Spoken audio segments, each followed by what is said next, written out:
Welcome to A Meaningful Marketplace.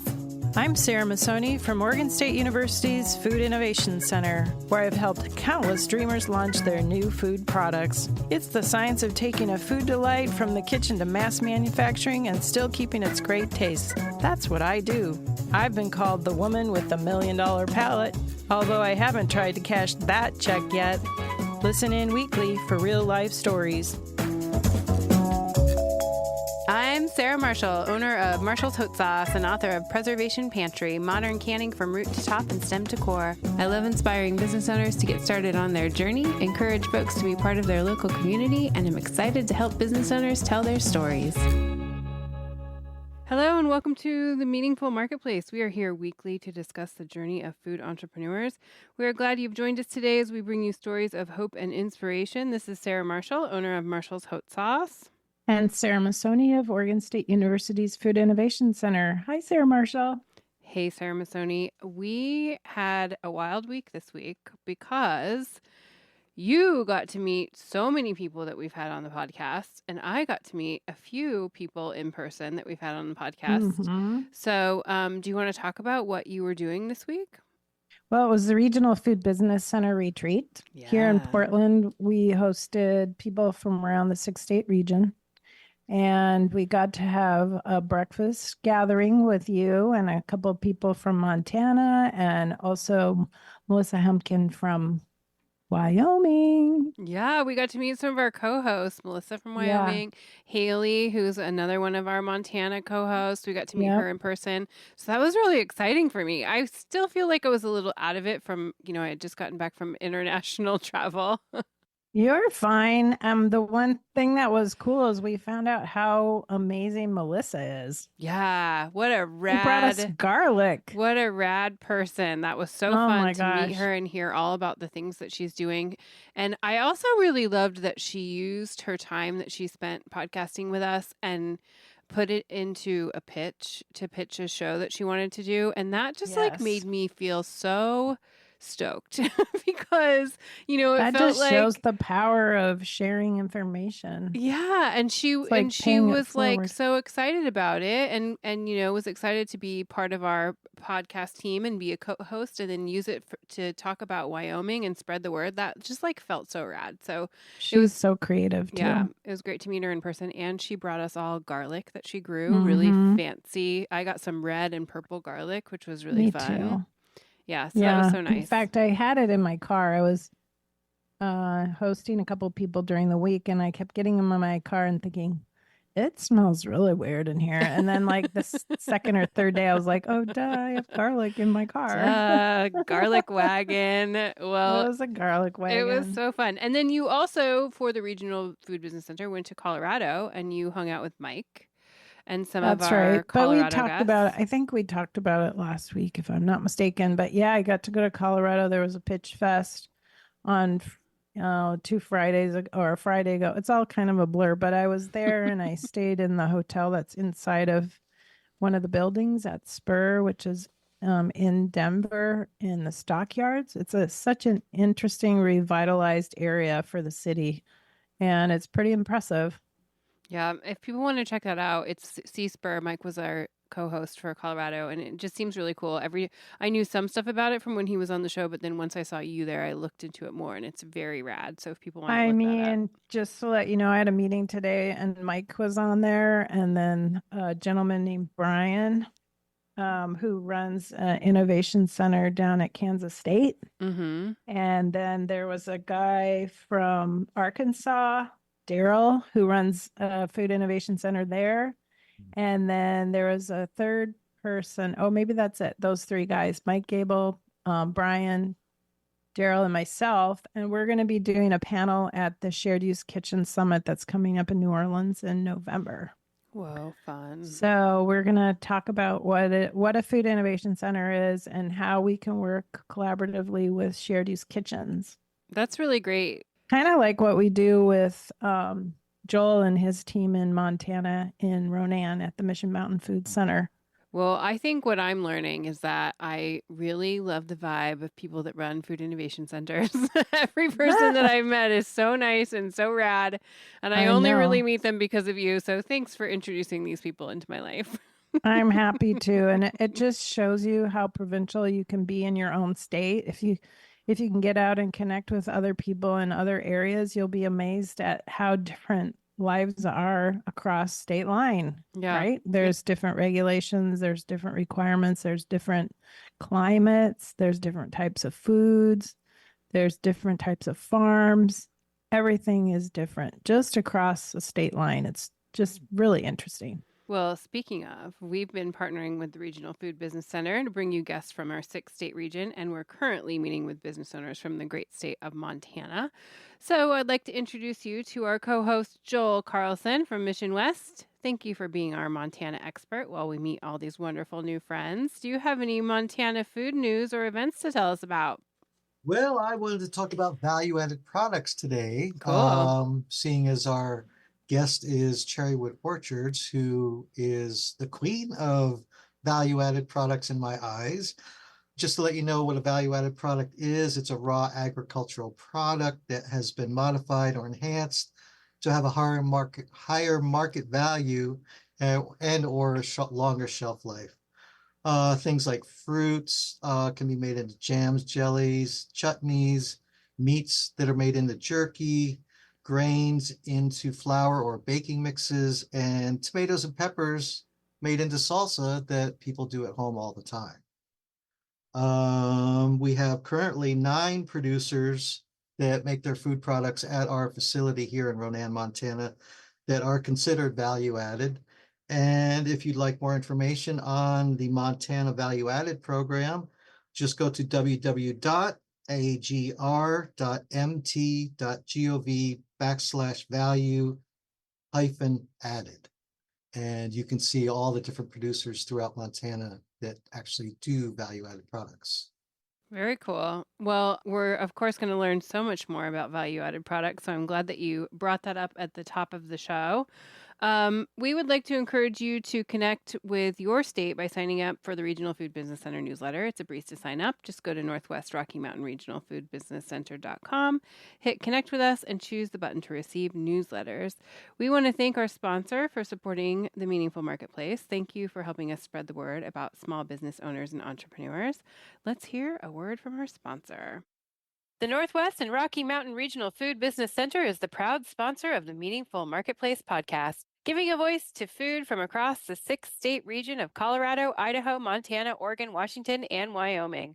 The Food Business Center supports Northwest and Rocky Mountain food industry makers as part of the USDA's National Network of Food Business Centers, supporting a more resilient, diverse, and competitive food system as a go-to source for small and mid-tier food and farm businesses with a focus on underserved communities, providing education in the form of technical knowledge, business programs, and industry news.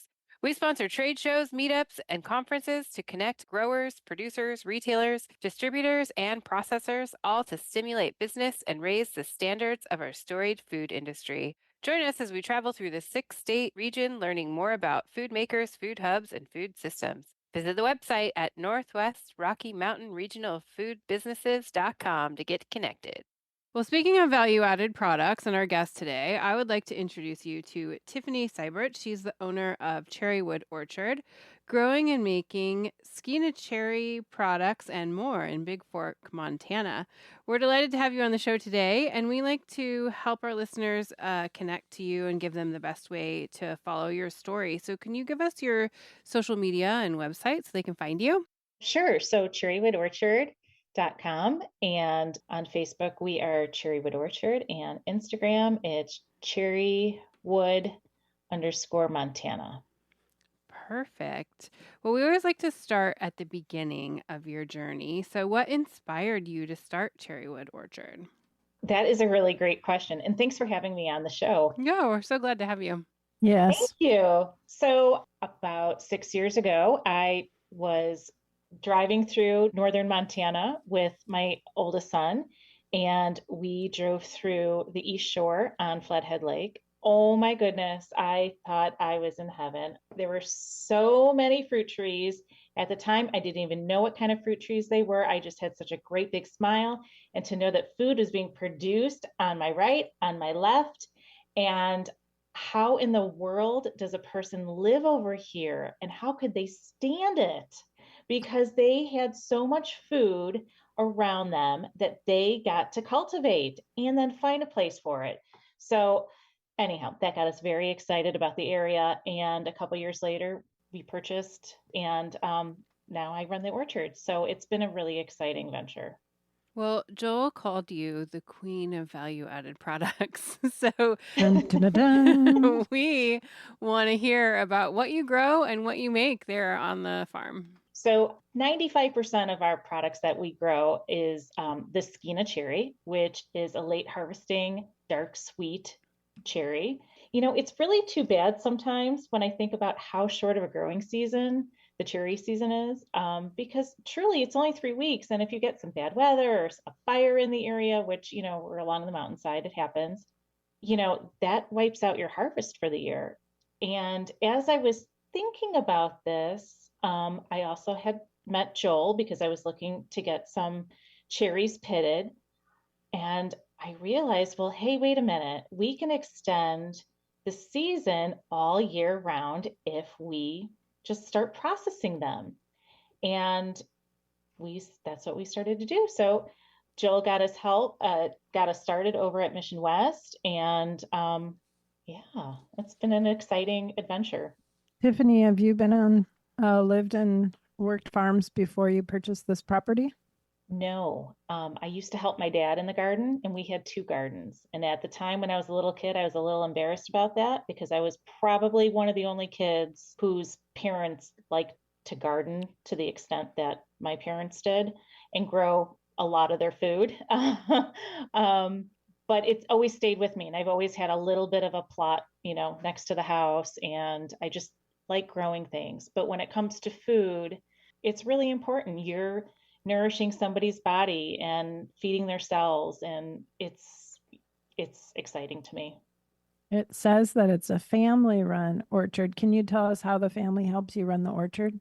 Oh, sure. So our oldest son works alongside me. He is our orchard manager, and our 2 younger boys, men actually, they come out when we have special projects and need a couple extra hands. And my husband is my right hand guy that like helps think about how to make things easier, and he helps me with marketing, and he's just my steadfast going forward in starting this adventure.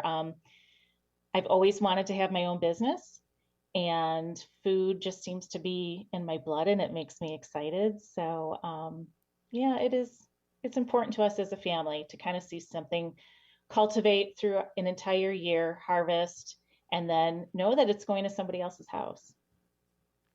You mentioned That's that the great. growing season is just about, or the harvesting season for cherries is just about 3 weeks. And does that happen for us? That happens in July. When does that happen in Montana?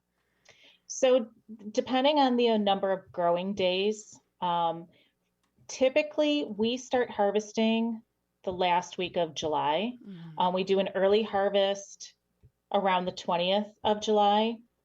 And then what we want to do is pick if we can, and until it's finished, until there's weather that doesn't allow us to, and before the fires come in and the smoke and the particulate gets set into the cherries, because those cherries we can't process. Well, I saw a super cool video, and I liked this video for many reasons. It was on your website, and Joel, you were in it. Was one of the reasons I liked it. And Jan was in it, who is going to be our co-host later in the season. And it was showing you guys dehydrating cherries from the farm. And those cherries went to schools for their back to school lunches and things of that nature, I believe. But the other thing that I thought was amazing, you know, I do a lot of dehydrating and canning and things like of that nature. But that was the biggest dehydrator I've ever seen in my life that you were wheeling those cherries into. Right. Is it like a room? It's actually almost a room. It's probably about 12 feet tall, probably 6 feet square, totally computerized. So we can put a flash drive into it, set the computer to how we want to cook it for how long, at what temperature, and it takes and records the information every minute as to humidity and the temperature that it's at onto the flash drive, so we can take the flash drive and then put it into the computer and print out all that data to go in the file to show that we actually did reach the lethality, which will take out any biological pathogens because they can't survive over a certain heat temperature. So it's just a beautiful machine. Is that a new one? It's about 3 years old, and it cleans that's great. itself, which is just awesome. It Clean in cleans place. itself. That's amazing. Yeah, we've been hearing about the facility, but it's so much, I'm such a visual person that then when You I have to saw go it in there. real life, I was like, it's so cool. Yeah, you need to come visit. Yeah. So, Tiffany, you bring the cherries there to the facility and they pit them and dehydrate them. Are you there Yeah. for that process as well? Or can you just like leave them and then come back for them later? I get to leave and come back later. Rad. Which is really, it's nice because, there's only so many thousands of pounds of cherries that I can fit on our trailer and bring over. So to be able to bring a batch in one day and then be able to pick more and then do it again and again. Thank you, Joel and team, for everything You are you so do. welcome, Tiffany. Now, tell us about regenerative farming. I saw that was one of the things that you talked about on your website story. What does that mean to you? So, regenerative farming to me means the way that my grandparents farmed. There was little to no synthetic intervention, if that was even needed at all. Way back when it didn't, but now, we have options. I have options on soil amendments. We take soil samples, we see how the nutrients are breaking down. We use items like cover crop, legumes, and clover and ryegrass to build biomass within the orchard and have good soil microbiome going on with putting down compost that's locally sourced. And so, like, between everything that we do and having the bees and having the birds around and doing as little as we possibly need to intervene on them on their part, that's regenerative agriculture. Back to basics. And we need to take a quick break. When we come back, I'm really interested in hearing about this cherry kernel oil that you produce. We'll be right back. Oregon State University's College of Agricultural Sciences and the Food Innovation Center are proud sponsors of Meaningful Marketplace. With a mission to serve all Oregonians, we are committed to giving voice to those whose food and agricultural stories are not always heard. By providing access and opportunity for a more diverse and just food system, because food brings people together. So what do people do with cherry oil? Do they put it on their... It's for your skin. Do you put it on your elbow? Where do you put that cherry oil? I slather it on like lotion. It's an external oil. It's good for your hair. It hydrates. It's got lots of minerals and vitamins in there. And my skin loves it. And I especially love using it in the kitchen because I'm sure, like everyone on the show, how many times a day do you wash your hands? Like 100, 150 when you're producing. So many. Or just cooking in your kitchen. And my hands get so dry. And I just thought, you know what? Everything from the cherry tree is usable. So let me dive in there and, how do we get the seed out? How do we crush it? How do we, what do we do? And the great thing is Joel keeps the seeds for us. And then we have our own process that we do at the orchard. And I'm so lucky to be able to have people that enjoy using it. And we're going to go from there. So I just want to make sure I'm understanding because I've never heard of it before. So it's like apricot oil, but it's cherry kernel oil. So it comes from like the stone of the cherry, but you have to get inside of that, right? There's a seed in there. And so you have to get the seeds out and then you press, like cold press Yeah. them? Yeah, you cold press it. Rad. That's so cool. What a cool process. And you really are using all of the tree. I love that. Everything. All of our prunings, the cuttings that can get sold to florists. And if what we don't take for that, we're able to crunch and grind up, and it just goes back into the earth, and we're building more mass in the orchard. All the leaves go down and get decomposed. Everything. There's nothing that goes to waste. And you also use cover crops to help with soil health and diversity. Do you have any foraging animals on your property? We have chickens, and I need to talk to some people about possibly getting some animals in there, hooved animals, but we'll see. Yeah, you don't want them to eat your cherries. Oh no, or right?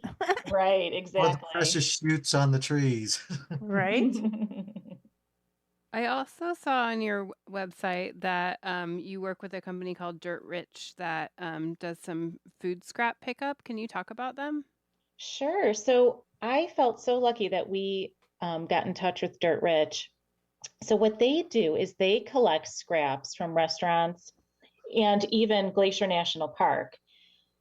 Once all these contracts come in, they pick all the food up, and over the year they keep turning and churning and churning and churning this pile, and I get to order a lot of compost. So we usually hire out a trucking company, and we get a semi load, 1 to more, and we get that dumped on our driveway, and we spread it throughout the orchard, and it is amazing. And just to think that we've got that full circle of a food system going on, I think that's pretty cool. That is. Can you tell us about the who in your life? Who do you use for a resource when you're troubleshooting something that you haven't experienced on the orchard in the past? You know what? It's usually my neighbor. That's my first resource. And I say, hey, have you seen this before? And then it's the fellow neighbor. And then it's my community, the Yellow Bay community that are growing cherries near me, because we're all so intertwined. And if something is happening on one orchard, it could happen a couple doors down, north or south. And I found that everybody's pretty willing to be able to share information, which has really been great, especially as a first-time farmer for me, because there have been a lot of things that I needed to learn about, like irrigation. So like our current irrigation has been in place for a couple of years now. And, it's like, well, what do other people do? What's a little different? Can we manage this better? So within our growing practices, we also want to make sure that we're talking with others that live around us and grow around us, because we want to make sure that we're doing things as effectively and conservationally in mind. So yeah, I'd say neighbors. So I was going to ask you about being a first-time farmer. What were some of the hardest parts about taking over that orchard when you first started working it? Oh, that's a great question. I have to say the hardest thing that I thought of just a moment ago was not being able to understand how many pounds of cherries were going to come out of 2.91 acres. I couldn't wrap my head around it. Every year's different, right? Every year is different. Every year. Tell us about this last year. Oh, so what happened is we had a big freeze in the winter. There was a quick temperature drop. I was outside pruning our pear trees one afternoon, and they said the weather was going to change. And I was like, is it really going to change? Well, we went into an Arctic freeze within 12 hours, and the cherry trees can't handle a temperature difference more than 6 degrees within 24 hours. The buds got killed. So we had a very, very low harvest this year. Basically just enough to like feed our family kind of a thing and have some for the holidays and gift out a little bit. But it was disappointing. But in doing so, I had the hindsight to freeze a lot of last year's harvest. Oh, that's good. Yeah. And so what we decided to do was to take a great big batch of that and dehydrate them. So now here I am, like, how do I build my business? Let me really think of how this dynamic of me wanting to grow the business, how do we make these cherries available for people in years that we have a problem with the crop? And dehydration is definitely one, because not only did we get the opportunity to be part of the dried cherries going out to the schools the year before. Now, what's the application for consumers? Kids are great. We know that they're, very similar to raisins, but where else can we utilize them? How about bakeries? How about, on the go snacks? And we just started experimenting with what we could do with that particular product. And then it's just like a ball that just keeps evolving. And then we're like, oh, well, what if we freeze dry some of the ones that we have set aside? So then we freeze dry those. And how do those taste? And it's been great. Having a year, I wish that we had our crop, but those off years where things are just a little bit different for us, being able to really expand where we were within our rope lines and try things out and experiment has been quite a blessing. It looks like you're quite the chef in your home kitchen because you have a nice collection of recipes. Can you tell us how you come up with a new way of using your cherries? Sometimes we just flip things out for things that we've done in our house in years past. For instance, our vinaigrette is an old recipe of my mother-in-law's, and that was our salad dressing every single night. So I swapped out apple cider vinegar, put in the cherry cider vinegar that I created, and let's see how this works. You do with what you have. So we have a lot of cherries, and I have to figure out what can we do with them? How can we have a couple different things for each meal? Not that we want to eat that all the time, but to be able to have a business where we can have products where people will enjoy to consume them and then want to have that treat again. Maybe it'll be in a month or 2 months, or maybe it's around the holiday times with, a jam or a trail mix, or, hopefully in the future, you might go to a restaurant and you have a dessert that's made with something of ours. I just love thinking about food and creative ways to be able to use it. Joel, what's your favorite product that Tiffany makes and sells? I really like the dehydrated cherries. Mm-hmm. I really like them a lot. I use them in my salads, and we also make breakfast bars for the kids in schools with her dehydrated cherries. Oh, how are those doing, Joel? Really good. Really, Oh, really. that's good. Yeah. They're delicious. We have to pull back a little bit this year because of the crop failure countywide with the cherries. Last year, we did 38,000 pounds plus in cherry pitting, and this year it was about 3,000 pounds. So good to hear that. The cherry bars or breakfast bars that you all have was a collaborative project with OSU's Food Innovation Center. So Correct. Some of our food scientists helped dial in that secret recipe. That's right. And it's a secret. It is. She can't say any more about it. No, I can't. I'm sworn to secrecy for reals. Tiffany, we always like to ask what product tells your story best? That is a good question. I'm going to have to go with the dehydrated cherries. I think it's because of their versatility, for sure. They're just so darn good. Yeah, I was neighbors at the farmers market with the cherry farm a couple. I've been at the farmers market for 15 years, so I've had a lot of neighbors. But one of my favorite times was when I was next to our cherry farmers. They have now retired and sold the farm, but that's why I know so well when our cherry season is, because they would just have one booth, but then when it was cherry season for the 3 weeks, they would sell fresh fruit. They would expand into a double booth. And so they would sell all year round as well. But one of the products they made, which they don't make anymore, so I don't feel like I'm giving away their idea, but they did chocolate covered cherries. So they would dehydrate the cherries and put them kind of in this syrup and then have them in chocolate on the outside and sell them in these gift boxes. And that was very, very popular, especially at the holidays. So yum. Not to give you more work to do, but it might be a cool thing to experiment with. That's an enzymatic reaction that happens inside the chocolate shell with the cherries and sugar and something. Food science behind that is fascinating. Yeah. I don't even really understand what you just said. So they put the cherry and some sugar and some other things inside of a chocolate shell and then close it off with more chocolate. And then when it's inside there, it liquefies and becomes syrupy. Oh, the cherry does. Yeah. Wild. Yeah.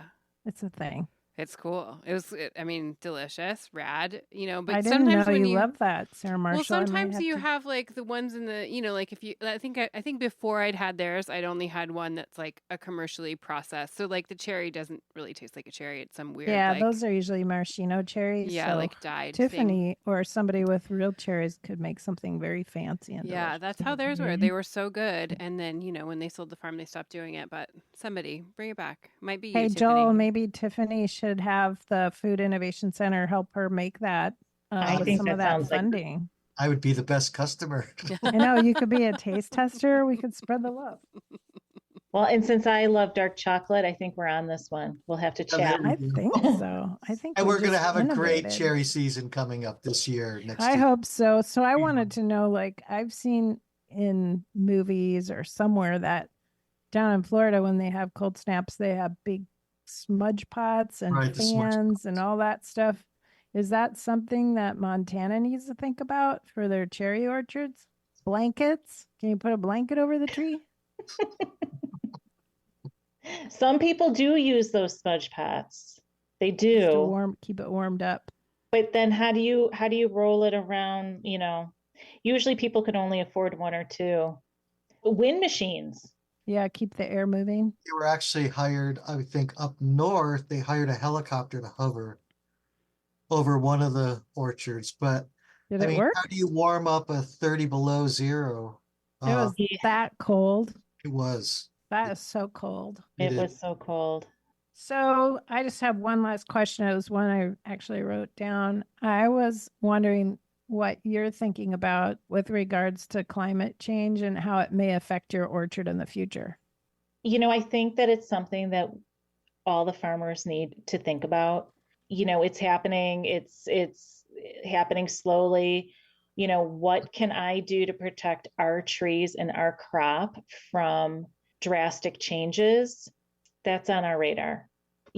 Just from year to year, for instance, our specialty crop, there is this resiliency within the tree, but I don't want to push it one way or another too much, because our trees are, they're over 20 years old. I want to care for them. And, I think setting the basis for concentrating on our soil really helps them be able to buffer and withstand, some of the things that might be coming. As slow as they may be, they're there. And we just want to make sure that we have our food system is in the most stable way that we possibly can. And as far as being a land steward, that's one of my jobs. And then also to be creative and be like, what are my innovations? How can I use this food if I have a bumper crop, so that, we can store it and be able to have it available for value added for 2 years. I'm really thankful that we were able to work with Joel and MMFEC to be able to get that crop in, get it processed, and then we have time to wait on it and let people use our fruit for something else that they're going to make that's tasty and healthy for their bodies. We always like to finish the show by asking if you have any advice for people that are currently dreaming up a business. Oh, do it. You got to do it. There's a lot of people out there that might say, oh, what do you think? No, no, no, no. I don't know. All those naysayers, but you don't know until you start it. And then you meet so many people. And just to have that enthusiasm of someone else that's really into their, the possibility, especially for a food business, it goes a long way. Yeah, definitely try it out. You got to do your homework for sure, but try it. I think that's good advice for all those people thinking about it out there. Give it a go. You can figure it out. And we like to send customers to your way directly. What's the best way for them to get your products? Cherrywoodorchard.com. And you can ship out of state? Yes, we can, just not to Hawaii. Perfect. Or California. I see some cherries in Sarah Marshall's future. I know, right? I'm gonna have some of that cherry kernel oil coming my way. I would love to see a cherry hot sauce. I know, right? Maybe we can collaborate. Do you sell frozen or dried fruit like in bulk to people, Tiffany? We are working on our wholesale licensing, so we are in the process of getting to that point. Cool. Well, when you do, let me know. Thanks. Well, it was great to meet you and have you on the show. Joel, I think this is our final time with you as our co-host, right? It is, unless we have any other cancellations, and I would be happy to come back. Cool. Well, it's been great Joel. to have you on the show and get to know you and hear more about the facility. It sounds so rad. And then to see it, on the video on Tiffany's website today was really cool too. But it's been fun to have you as our guide through Montana. So and we'll thank you. probably see you at the fancy food show, I'm guessing. Yeah, let's hope. Fingers crossed. Boom. Well, we want to thank our listeners for tuning into the show. If you want to be connected with us directly or have questions for Sarah and I, you can give us a call or a text to our hotline, 503-395-8858, and we can answer your questions for you.